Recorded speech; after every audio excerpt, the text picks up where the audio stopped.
സഖ്യത്തിന്റെ ഭാവി എന്താകുമെന്നുള്ളതാണ് നമ്മൾ ചോദിക്കുന്ന മറ്റൊരു ചോദ്യം. ബീഹാറിൽ തകർന്നടിഞ്ഞു ഇന്ത്യ സഖ്യം. വോട്ടുകൾ ആരോപണം ബീഹാറിൽ പ്രതിഫലിച്ചില്ല. സീറ്റ് വിഭജനവുമായി ബന്ധപ്പെട്ട തർക്കങ്ങൾ തിരിച്ചടിയായി.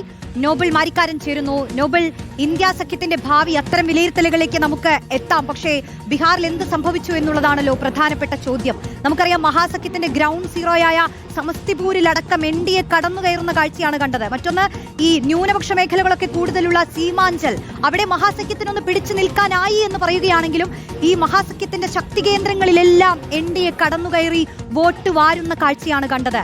എവിടെയാണ് ഇന്ത്യ സഖ്യത്തിന് ബീഹാറിൽ അടിതെറ്റിയത്?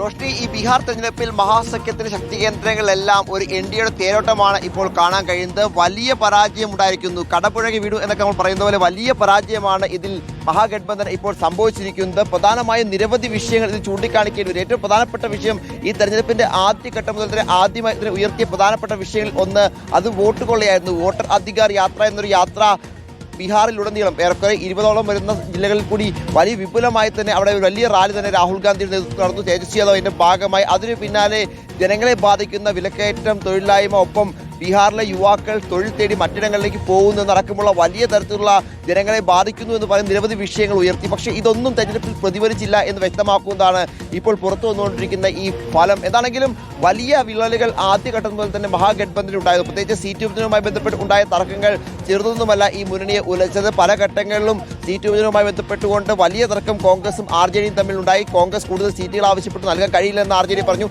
ഇതൊക്കെ ഇരു വിഭാഗങ്ങളിലും ഉണ്ടാക്കിയ വിള്ളൽ അത് പുറത്തേക്ക് വരികയും അത് ജനങ്ങളിൽ വലിയ ഔമതിപ്പ് ഉണ്ടാക്കുകയും ചെയ്തു. അതോടൊപ്പം തന്നെ പല സ്ഥാനാർത്ഥികൾക്കും റിബൽ സ്ഥാനാർത്ഥികൾ ഉണ്ടായി. ഏറ്റവും പ്രധാനപ്പെട്ട കാര്യം, RJDയുടെ പല സിറ്റിംഗ് MLA-മാർക്ക് പോലും സീറ്റ് നൽകാൻ സാഹചര്യം ഉണ്ടായതിനു പിന്നാലെ അവർ സ്വതന്ത്രമായി മത്സരിക്കുന്ന സാഹചര്യം 12ഓളം മണ്ഡലങ്ങളിൽ RJD കോൺഗ്രസ് നേർക്കുനേർ മത്സരം നടന്നു. ആ മണ്ഡലങ്ങളെല്ലാം തോൽക്കുകയും ചെയ്തു. അവിടെയൊക്കെ BJP NDA വിജയിക്കുന്ന സാഹചര്യമാണ് ഉണ്ടായത്. അതോടൊപ്പം തന്നെ ജനകീയ വിഷയങ്ങൾ, പ്രത്യേകിച്ച് ഇപ്പോൾ നിതീഷ് കുമാറിനെ മുഖ്യമന്ത്രിയാക്കില്ല എന്ന ചില വിഷയങ്ങൾക്ക് ഉയർത്തിക്കൊണ്ടുവരാൻ ശ്രമിച്ചു. അതൊന്നും ഫലം കാണാത്ത സാഹചര്യമുണ്ടായി. അത്തരത്തിൽ ഈ തെരഞ്ഞെടുപ്പിൽ മഹാഗഠബന്ധൻ മുന്നോട്ട് വെച്ച മുഴുവൻ ആശയങ്ങളും അല്ലെങ്കിൽ മുഴുവൻ പ്രചരണവും പാടുന്നൊരു കാഴ്ചയാണ് കണ്ടത്.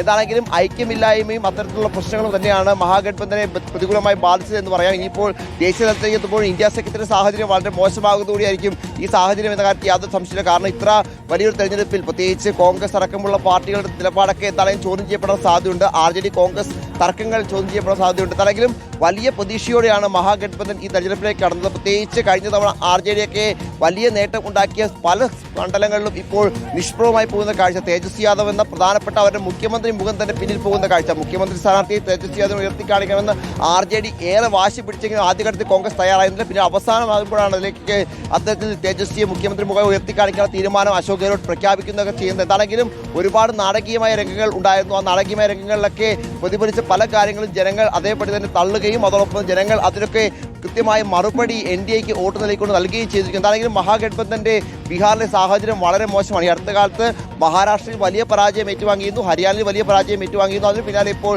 ബീഹാറിലേക്ക് എത്തുമ്പോഴും മഹാസഖ്യം തകർന്നടിഞ്ഞിരിക്കുന്നു. BJPയുടെ വലിയ തേരോട്ടം, NDAയുടെ വലിയ തേരോട്ടത്തിനുള്ളിൽ പിടിച്ചു നിൽക്കാൻ രാഹുൽ ഗാന്ധിക്കോ തേജസ്വി യാദവിനോ ഒന്നും കഴിയുന്ന സാഹചര്യമാണ് ഉള്ളത്. ആണെങ്കിലും വരും ദിവസങ്ങളിൽ പാർട്ടികൾ ഇത് വിലയിരുത്തും എന്നാണ് നേതാക്കൾ വ്യക്തമാക്കുന്നത്. അപ്പോൾ താണെങ്കിലും കൂടുതൽ വാദപ്രതിവാദങ്ങളും വിമർശനങ്ങളും ഇന്ത്യ മുന്നേ കിട്ടുറപ്പിനൊക്കെ ഇത് ബാധിക്കുന്ന തരത്തിലേക്ക് വിമർശനങ്ങൾ ഉയരാനുള്ള സാധ്യതയാണ് ഉള്ളത്.